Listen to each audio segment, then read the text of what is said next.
one thing I noticed while watching this election and watching people react to the election is that the number one sport in America is no longer football. The American pastime is no longer baseball. People still don't really care about basketball as much as they should. The number one sport in America is politics. Basketball's rigged. It's been proven. The number one sport in America is politics. You got the Democrats, team mentality, tribal mentality, versus the Republicans. Team mentality, tribal mentality. And no matter what you see the truth is, people are going to go and toe the party line, for the most part. Sometimes you'll see America first, like we're seeing a lot of Republicans now. They're saying, Trump, you lose. There's nothing you can do. It doesn't matter. Like Fox News has turned on, quote unquote, turned on Trump. I use that term loosely because they didn't turn. They're just doing what they're supposed to be doing. Yeah. Right? Whereas long game. Long game. Well, even in 2016, you could say MSNBC turned on Hillary when she conceded. And they say they didn't fight it. You know, you can get into that a little bit later. But it's the whole team mentality. And what's convenient for you now will easily be flipped once it's the other way around. And I've never seen a more obvious example in what's this election. Now, Google. Most people go into Google for the election results. And the way they had it mapped out, they have the fucking... The bar on top. I'm going to pull it up right now. You got the bar on top with Joe Biden with a blue bar, Trump with the red bar, the line in the middle, 270 to win. What does that look like? It looks like a fancy football score. You got all the different states. You click on a state. Let's go to Georgia. You can see the percentages. You can see the votes. It's like fancy football points. Who has the most yards? What are the projections? Well, yeah, but what happened first? What do you mean? I mean, fantasy football came after all that polling data was like a thing on the news. Well, for sure, but it's just like it's treated like a sport, and people react to it like it's a sport. When their team wins, when Biden won, people were in the streets of New York, California, all over the country celebrating, having a parade that goes the World Series parade. I'm not saying they shouldn't do that. I totally understand. Go do that. You do you. I'm happy for you. I'm not going to shit on you for having a parade for happy Biden won. You absolutely should. But it's not a World Series. It's not a Super Bowl. This is our politics. I mean, it's more important, not debatably. I think, no, it is more important. Yeah, it's definitely more important than the Super Bowl. But it's people just lose their mind. And like I was checking my phone every like 30 minutes to see, okay, what's the latest score? Yeah, what's happening, yeah. Yeah. It's important. Of course it's important, but it's just like politics, man. This whole team tribal mentality, it's very bizarre. It is weird. I think it's less clear-cut sides. I think it's more. I think it's vastly more middle ground. Yeah, I mean, the loudest noises are the ones on social media. The loudest noises are the minority. It's vocal minorities on both sides, definitely, 100%. More people are in the middle, more rational people like you, me, the people we talk with. It's also interesting, too, like, the rational people that I talk with and that we talk with, that we know, are all off of social media. They really don't use it that much. Yeah.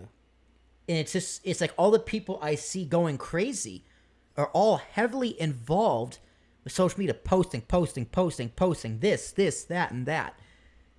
Just like, okay, and like, the whole algorithm of social media shows you what you want to see to make you stay on that platform. Yeah, which, oh my God, I'm so glad you brought that up. That's an excellent compounding point because it enhances the team mentality. Because, yeah, it straight up is just people preaching to the same choir.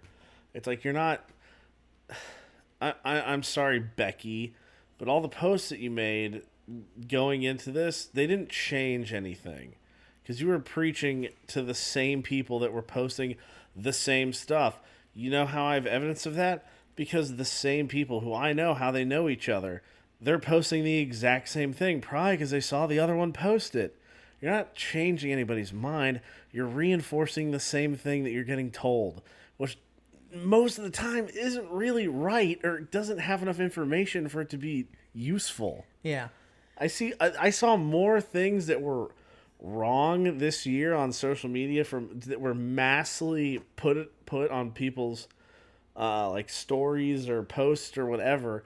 I saw more things wrong this year, like more just egregiously incorrect, like historical statements and just facts than I had ever seen before. And it came from all people that were in like the same group. They're part of the same community. Like, okay, yeah, that makes sense because one of you hears it's like, oh, I gotta support that, or I'm gonna be ousted. Like, you don't. You're making something way worse. You're blowing something out of proportion that probably isn't true. And it's like all that constant posting, it makes you a poor communicator. It makes it so like you can't form a different opinion because all you do is be on social media. It's like a reason why I can actually talk politics with my mother. It's because she doesn't do social media, and she's a very like-minded, smart individual. Like last week when we talked about the shooting in Philadelphia. Yeah. You know, she's a social worker. So we were talking about it, and I was just like, would you, as a social worker, would you seriously want to be in that situation? She literally texted me, she's like, I was in Brockton Hospital disarming people, talking people down with knives on a daily basis. And I was just like, shit. Yeah. I was just like, well, I guess maybe they should send social workers. They should have asked her if right? the police were there too. In the hospital, I mean, it's security in the hospital. Yes. Yeah, they're police in the hospital. Yes. Like mental institutions, etc. So, like that's not an opinion you're going to get on social media.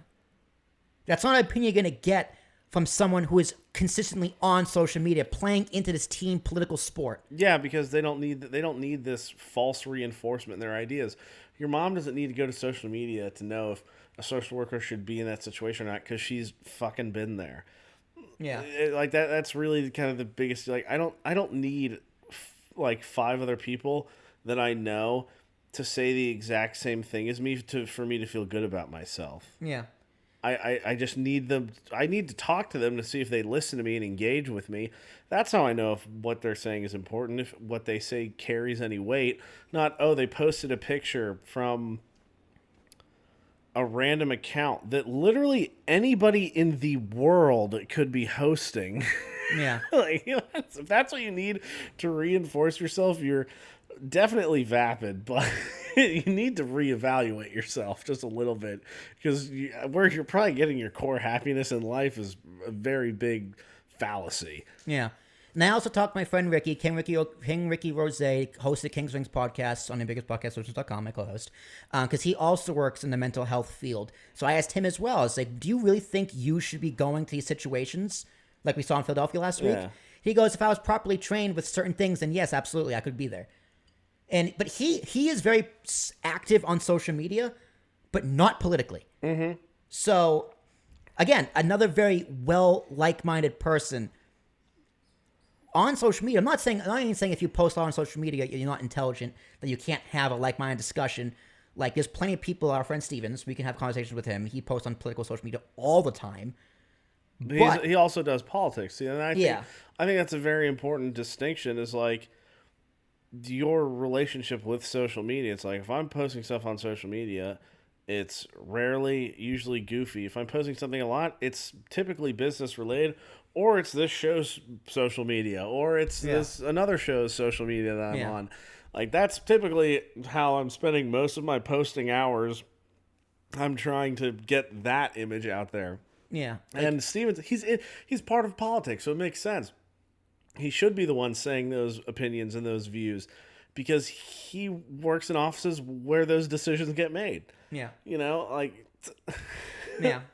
Yeah, like I see a bunch of people I used to go to high school with, or people we went to Hofstra with, just posting meme after meme, like, fuck Trump, this hypocrisy of the Democrats, hypocrisy of the libs, hypocrisy. Can you believe this happened? I'm just like, I know you're intelligent, but you are the worst communicator. Yeah, no, exactly. You are just so bad at communicating. It's one thing we've learned over these past 4 years of Trump in social media in our society is that people do not know how to communicate anymore, which is why I love doing this podcast and podcasting in general, because this podcast in particular has helped me become a way better communicator about what I think about these issues.